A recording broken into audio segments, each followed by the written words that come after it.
Invitado a estudios a Miguel Hugo Viera, director ejecutivo de la Asociación Pro Derechos Humanos, APRODE, con quien hablaremos acerca de la expectativa que crece en torno al informe final que presentará en breve la Comisión de la Verdad y Reconciliación. Muy buenos días. Muy buenos días. Ustedes, APRODE en todo caso, ¿está de acuerdo con la postergación o el pedido en todo caso de postergación del informe final?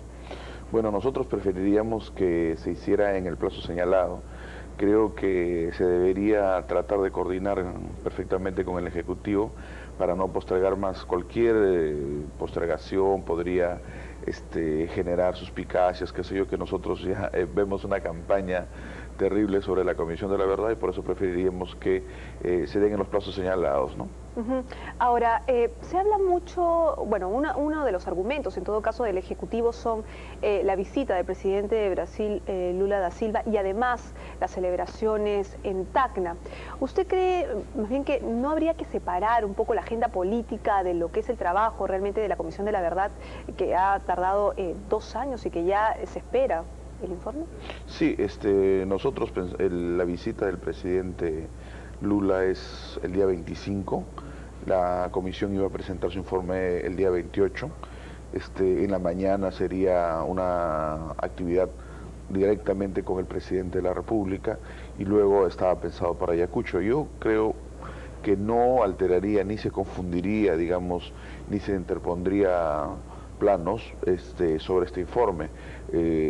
Pienso que se debería, como digo, tratar de resolver todos estos detalles y el informe, que ya debe estar listo en un 99%, creo que debe presentarse en las fechas señaladas. ¿Cuál es el balance que APRODE puede hacer hasta el momento del trabajo realizado por la Comisión de la Verdad? Bueno, nosotros tenemos una postura muy positiva sobre el informe. Hemos visto que se ha intentado recoger la mayor cantidad de testimonios, se ha hecho un trabajo imparcial, se ha buscado conversar con la mayoría de víctimas, con la mayoría de actores, con la mayoría de personas que han tenido que ver con estos 20 años de violencia política.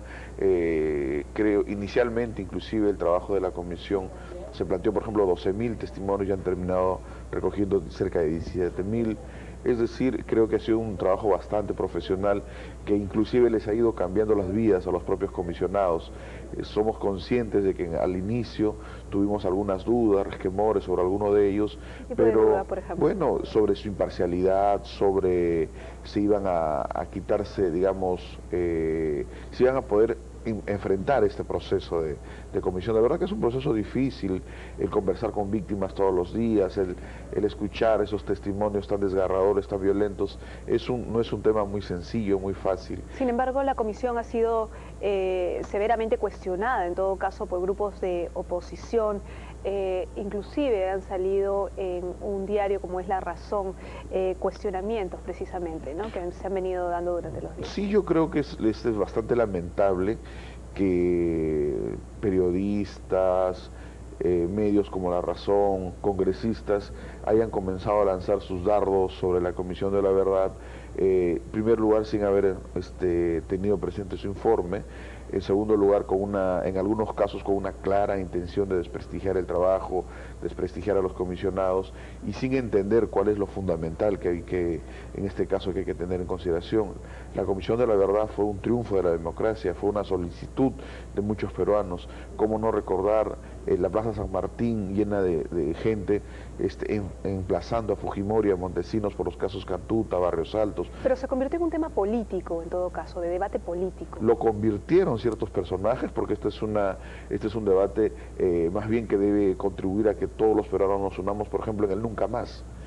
Los errores que se cometieron nunca más volverlos a repetir. Sin embargo, ahora pareciera, inclusive he escuchado que hasta congresistas están denunciando penalmente a los comisionados. Esto es una situación quizá muy complicada, pero en realidad solo se puede entender, digamos, si alguien tiene compromiso con la corrupción, con la mafia, con las violaciones a los derechos humanos. Señor Hugo, nos vamos a ir a una pausa rapidito y regresamos para seguir conversando sobre la Comisión de la Verdad. Regresamos, estamos conversando con el señor Miguel Hugo Viera, director ejecutivo de APRODE, precisamente sobre la Comisión de la Verdad, que aún no se sabe para cuándo es la nueva fecha del informe final, de la entrega del informe final. Hablábamos un poco que la Comisión de la Verdad el trabajo de la Comisión de la Verdad se ha convertido en blanco político, en todo caso, de debate. ¿Por qué está sucediendo eso? Sobre todo porque ya se lanzan comentarios antes de conocer los resultados, se han filtrado informaciones. ¿Por qué la filtración de información? Bueno, en realidad yo creo que información sobre situaciones violadoras a los derechos humanos las tenemos en diversos ámbitos y era cosa que la Comisión también tenía que manejar. Por ejemplo, hay un informe de la Corte Interamericana de Derechos Humanos, una resolución de la Corte sobre el tema del Frontón, hay una resolución de la Corte sobre el tema Cantuta, sobre el tema Barrios Altos, es decir, hay información periodística de casos como el de Camión, etcétera. O sea, es decir, hay casos que efectivamente hay información que manejan los organismos de derechos humanos, manejan los periodistas, las comisiones parlamentarias, es decir, no hay que ser muy, digamos, perspicaz para poder saber en qué ha estado trabajando la Comisión de la Verdad. Y se han presentado de la forma como han querido presentar las personas que lo han hecho, es decir, manejado, alterado, como hemos visto que se alteran los cassettes. Por ejemplo, hay un tema que es sobre los militares. Ayer precisamente el congresista González Posada decía que esperaba que la Comisión de la Verdad, en todo caso, también avalara las acciones de las Fuerzas Armadas. Bueno, yo creo que todos los peruanos avalamos las acciones de las Fuerzas Armadas en tanto han sido respetuosos de la Constitución y de las leyes.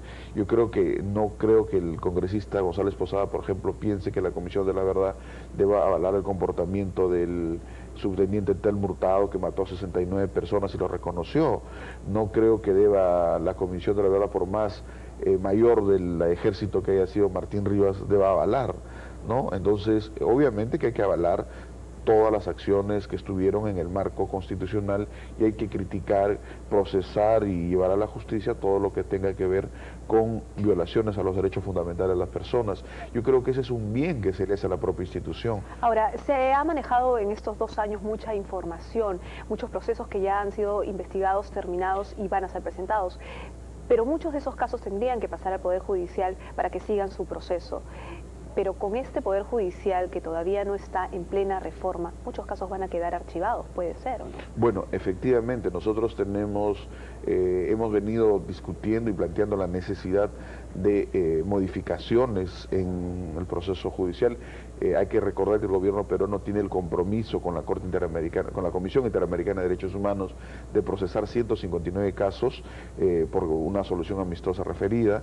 Esos casos, por ejemplo, de esos casos solamente 5 se encuentran actualmente en proceso y es debido a una serie de deficiencias. Nosotros solicitamos la creación de una fiscalía especial, la cual se formó. Ahora también hemos planteado la necesidad de juzgados especiales, etcétera. Es decir, somos conscientes de que hay una serie de deficiencias en el Poder Judicial de todo índole. Sin embargo, creemos que hay una necesidad de parte de la propia sociedad, del propio Estado, de dignificar a las víctimas y de reencontrar que la persona, el individuo, se reencuentre con el Estado. Es decir, no podemos escuchar más: para los pobres no hay justicia, para las personas que su familiar está desaparecido y a nadie le importe, ¿no? Entonces, obviamente que eso es una necesidad de la democracia, como digo, y del Estado de Derecho. Vamos a ver entonces para cuándo será puesta la fecha. Según Salomón Lerner ha dicho que solamente podría ser hasta el 31 de este mes por cuestiones legales, Así ¿no? es, el decreto supremo señala la ampliación hasta el día 31 de agosto y nosotros creemos que los plazos que ha manifestado la Comisión del día 28 en la ciudad de Huamanga, la presentación del informe, es lo más atinado. Bien, muchísimas gracias, señor Miguel Hugo, por haber venido de 6 a 9 y poder comentar en todo caso sobre el trabajo de la Comisión de la Verdad y la posible fecha que podría tener para su informe final. Muchísimas gracias por haber venido. Nosotros regresamos tras la pausa.